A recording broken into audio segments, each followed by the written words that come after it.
संघर्ष हुआ तब उसको समाप्त कर देने का काम कांग्रेस पार्टी ने किया और इसके बाद में केशवानंद भारती ने फिर से इसको रिस्टोर किया।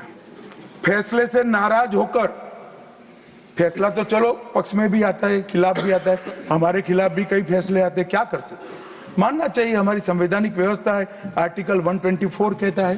परंतु कांग्रेस ने क्या किया, 3 वरिष्ठ न्यायाधीश जस्टिस JM सेलत, KS हेगड़े और AN ग्रोवर, तीनों को प्रमोशन से महरूम कर सजा देकर चौथे न्यायाधीश को प्रमोशन देने का काम करा, जिसके कारण ये 3 सज्जनों ने अपना अपमान महसूस करते हुए संविधान की सुरक्षा के लिए इस्तीफा देकर घर पे जाना पसंद किया। ये किया है मैंने। दूसरा मामला 76 में ADM जबलपुर बनाम शिवकांत शुक्ला, ये बार बार दोहराना चाहिए, 140 करोड़ लोगों को रट हो जाना चाहिए जिससे कोई हिम्मत न कर सके इमरजेंसी डालने की। हर बच्चे को रटाना चाहिए कि तानाशाहों को क्या करना चाहिए। मान्यवर ADM जबलपुर,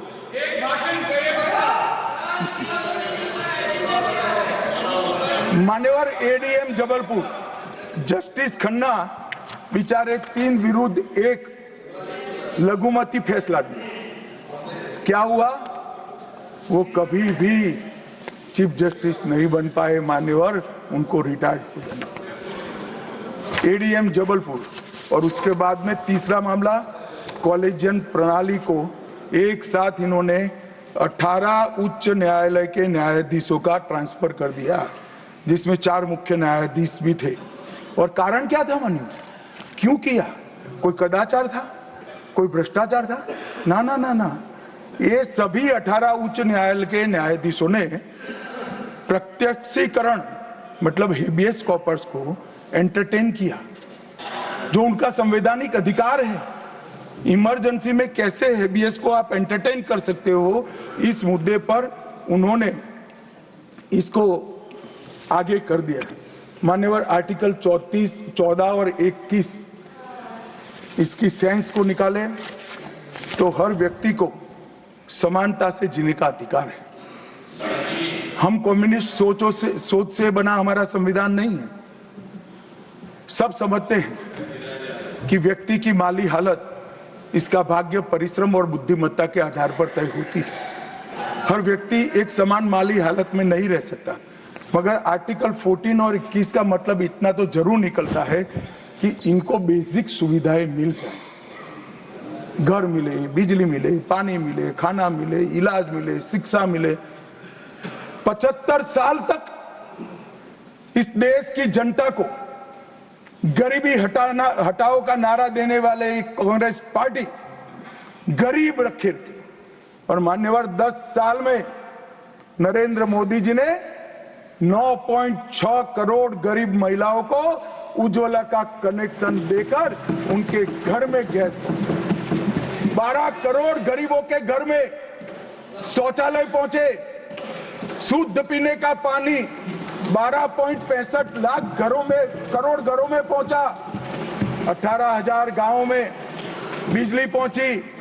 14.5 करोड़ किसानों के खाते में 2.40 लाख करोड़ रुपया सीधा DBT से पूरा ट्रांसफर हुआ।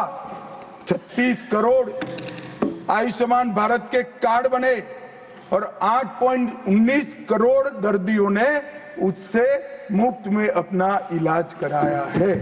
और मान्यवर अब 70 साल से अधिक कोई भी आय वर्ग का व्यक्ति हो, इसको 5 लाख तक का इलाज मोदी सरकार ने, प्रधानमंत्री जी ने फ्री कर दिया। 36 राज्यों में 80 करोड़ लोगों को 1 नेशन 1 राशन कार्ड दिया, 5 किलो अनाज मुफ्त दिया, 25 लाख करोड़ रुपए की राशि सीधी बैंक खातों में DBT के माध्यम से गई है। 11,000 करोड़ रुपया 1 करोड़ लाभार्थी को, रेहड़ी पटरी वालों को दिया, और सबसे बड़ी बात 2 करोड़ लखपति दीदी बनाने का काम नरेंद्र मोदी और मान्यवर विश्वकर्माओं के लिए भी काम कर। अभी मान्यवर ये बात मैं बहुत संवेदनशील होकर के आप सदन के सामने रखता हूं। लोकसभा में चर्चा हो रही थी, कांग्रेस पार्टी के एक वरिष्ठ सदस्य ने कहा सावरकर के लिए जो उन्होंने उद्गार निकाले मैं तो रिपीट नहीं कर सकता। मान्यवर सावरकर जी के सामने जो वीर लगा है ना, वो कोई सरकार, कोई पॉलिटिकल पार्टी की चुनी हुई सरकार ने नहीं दिया है। इसके सामने वीर उनकी वीरता के कारण 140 करोड़ लोगों ने। मान्यवर ऐसा उत्कृष्ट देशभक्त जिसके लिए ऐसे उच्चारण देश की सबसे बड़ी पंचायत में होते हैं, इसके बारे में कोई जानकारी लिए बगैर लगातार कई सालों से झूठ फैलाया जाता है। मैं आज रिकॉर्ड पर कहना चाहता हूं मान्यवर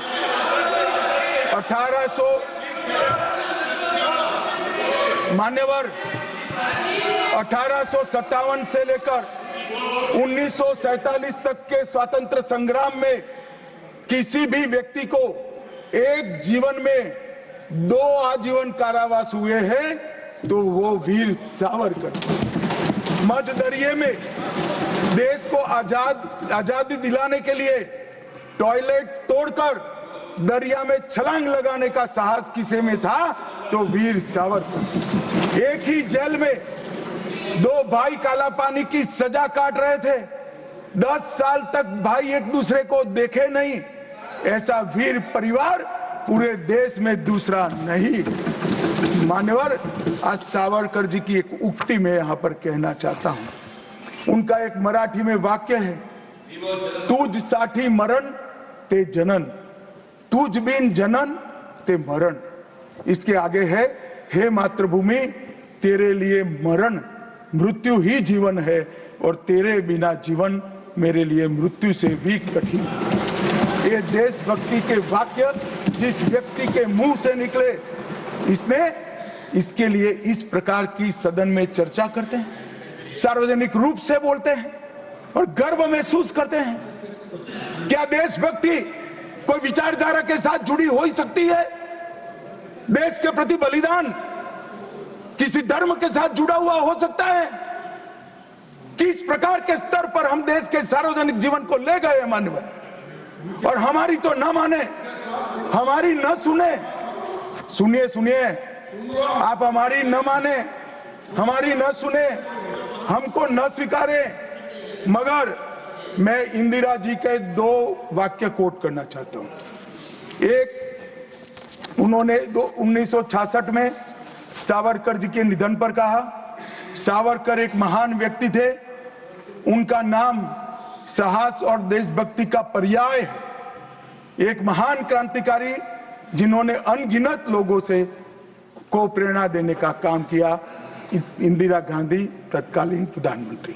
दूसरा, श्री बाखले को पत्र लिखा था कि आपका पत्र मुझे मिला, वीर सावरकर द्वारा ब्रिटिश सरकार के प्रति साहसी प्रतिरोध का हमारे स्वतंत्रता संग्राम के इतिहास में अपना एक महत्वपूर्ण स्थान। मैं भारत के इस असाधारण पुत्र की जन्म शताब्दी के लिए कोटि कोटि शुभकामनाएं देती हूं प्रधानमंत्री।